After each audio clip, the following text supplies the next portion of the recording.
ขี่บ่ออกเจ็บแขวเจ็บข้างเนาะทานหมอบุญรับสามารถกินปัวได้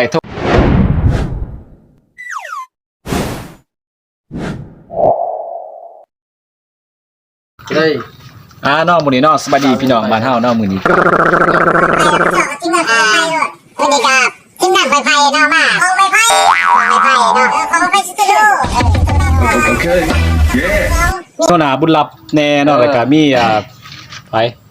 มีพัง2 3วันวางลูกซองอาจารย์ของแม่นอาจารย์ของแม่นบ่บอกเลยนี่เนาะวางลูกซองเนาะวางลูกซองแต่เป็นเกียรติแก่ทั้งท่าน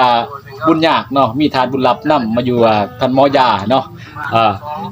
ถ้าหากว่าผู้ใดเจ็บแขวเจ็บข้างหรือว่าเป็นวัดเป็นไอเป็นไข้เป็นหนาวเนาะก็บุญรับสามารถมาหาทานบุญรับได้เนาะเพิ่นว่าเพราะว่าตอนนี้ก็ทางคลินิกเพิ่นก็เปิด24ชั่วโมงไปทางเนาะบ่ต้องแหกพ่นแค่จะประสักเนาะเพราะว่าห้านเพิ่นก็ตั้งอยู่ข้างห้านเลี้ยงตองข้อเงียงเนาะคนละภาคทางเนาะถ้าหากว่าผู้ใด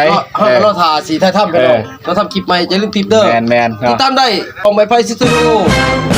รับเรานิยมกับพัง2ในส่วนแรกก็ทั้งมื้อนี้ก็คุณบอกว่าอยากให้ข้าพเจ้าเองก็มาโฆษณาเนาะเกี่ยวกับยาของเพิ่นเนาะ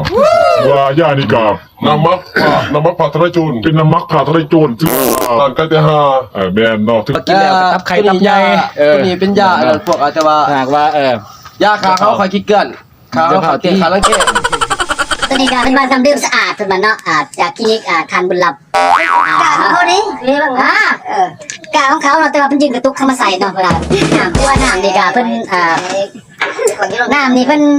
มักเรียบร้อยเนาะที่ว่าเพิ่นบ่ทันหากว่าผู้ใดเป็นตับไข่หรือว่าตับบวมหรือว่าขี้บ่ออกเนาะขี้เขาแข็งเนาะต้นว่าจนได้จีบเนาะสามารถทานบุญรับได้เนาะที่ว่า